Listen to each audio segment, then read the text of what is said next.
It was a warm Thursday afternoon in downtown Austin.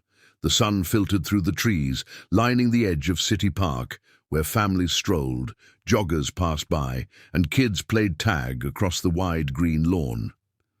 Emily Foster, 10 years old, made her way along the paved path near the duck pond, her crutches tapping rhythmically against the concrete. Emily had cerebral palsy. Her right leg was weaker than the other, and she had used crutches since the age of 4. But her eyes shone with quiet determination. She didn't like being treated differently and hated sympathy. She was used to navigating the world in her own brave way. Her mother sat nearby on a bench talking on the phone. Emily, craving a strawberry ice cream cone from the vendor on the corner, had asked to walk on her own. It wasn't far. She wanted to prove, mostly to herself, that she could do it. As she approached the vendor, she noticed a tall man in a navy sports jacket walking in her direction, fast and distracted. He was talking on Bluetooth, gesturing with frustration, cursing under his breath. Emily moved slightly to one side, trying to make room, but he didn't notice her. In a split second, he kicked her left crutch hard. Whether on purpose or accident, no one could tell. The force knocked her off balance. Emily fell sideways with a sharp cry, her palms scraping on the hot pavement. Her crutch clattered across the sidewalk. The man paused, looked down for a moment, and then smirked. "Maybe keep those sticks out of people's way," he muttered, and kept walking. A few seconds later, he laughed out loud and returned to his phone call. People nearby froze. A couple turned their heads. A teenager gasped, but no one reacted quickly enough. Emily lay there in shock, her breath caught in her throat. Not because of the fall, but because of the humiliation. The man didn't even look back. A woman in her 60s rushed over first. "Sweetheart, are you okay?" she asked, kneeling beside her.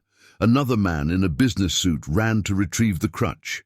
A small crowd began to form. Emily nodded, though tears stung her eyes. Her knees and palms were scratched and her elbow was sore. But it wasn't the pain that hurt most. It was the way he'd looked at her, like she was nothing. Her mom arrived moments later, wide-eyed and breathless. "What happened?" she cried, falling to her knees beside Emily. "He kicked her crutch," said the woman who had helped. "Just kept walking. It was awful." "I got it on video," said the teenage boy who had been standing nearby. He laughed, like it was funny or something. The mother hugged Emily tightly, then stood with fire in her eyes. "Where is he now?" she asked. But the man was already gone. Within an hour, the video was on social media. Within 3, it had been reposted by a local news outlet. By nightfall, it had over 1 million views. Comments flooded in, outrage, sympathy, disbelief. "This is disgusting. Find him, make him pay. Who does that to a kid with a disability?" At home that evening, Emily sat on the couch, cradling a mug of warm cocoa. Her bandaged knee throbbed, but her spirit was still strong. She didn't say much.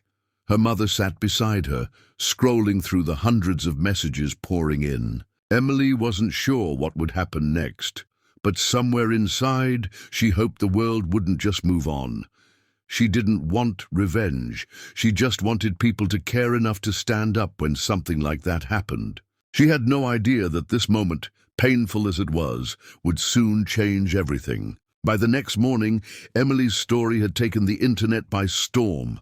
Local news channels had picked up the video. Talk shows debated it.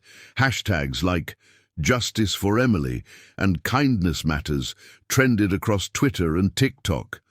But what no one expected was how far the story would reach. James Whitman, the man who had kicked Emily's crutch, woke up in his downtown condo to find his name and face plastered all over the internet. Someone had recognized him from LinkedIn and matched his profile. Screenshots circulated like wildfire. Within hours, his employer, a respected marketing firm, released a statement announcing his suspension pending investigation. His phone buzzed non-stop. Calls from family, his boss, angry strangers. He locked himself inside, hoping the noise would fade. But it didn't. Meanwhile, Emily's home was flooded with love. Dozens of people sent flowers, teddy bears, handwritten cards. A local bakery delivered cupcakes with little crutches drawn in icing. Her mom couldn't keep up with all the emails. But something else happened that day. Something Emily couldn't have imagined. Marcus Hayes, a retired NFL player turned philanthropist, saw the video while drinking his morning coffee in Los Angeles. He was known for supporting kids with disabilities, especially those who showed courage in the face of cruelty. As a child, Marcus himself had recovered from a devastating spinal injury. He knew what it felt like to be stared at, doubted, or pitied. He picked up his phone and called his team. "Find this girl," he said. "She needs to know the world hasn't forgotten what kindness looks like." That same afternoon, Emily and her mom got a call. A woman introduced herself as Marcus's assistant and asked if they could video chat. Emily's eyes went wide. Within an hour, she was on a call with Marcus himself. He spoke gently, like a big brother. "Emily, you're brave. What that man did was wrong, but you didn't let it define you. That takes real strength." Emily smiled shyly, not sure what to say. Marcus continued, "I want to support your therapy, your equipment, anything you need. And if you're up for it, I'd love for you to speak at our annual foundation dinner next month. You have a story that needs to be heard." Tears welled in Emily's mom's eyes. Emily just nodded, overwhelmed. Over the next few days, things moved quickly. Emily's school held a kindness assembly in her honor. Her classmates, who once quietly watched her struggle, now offered to walk with her, carry her bag, or simply sit by her during lunch. Something in them had shifted. James, the man who had kicked her crutch, eventually posted a public apology video. It was stiff, awkward, and clearly written by a PR advisor.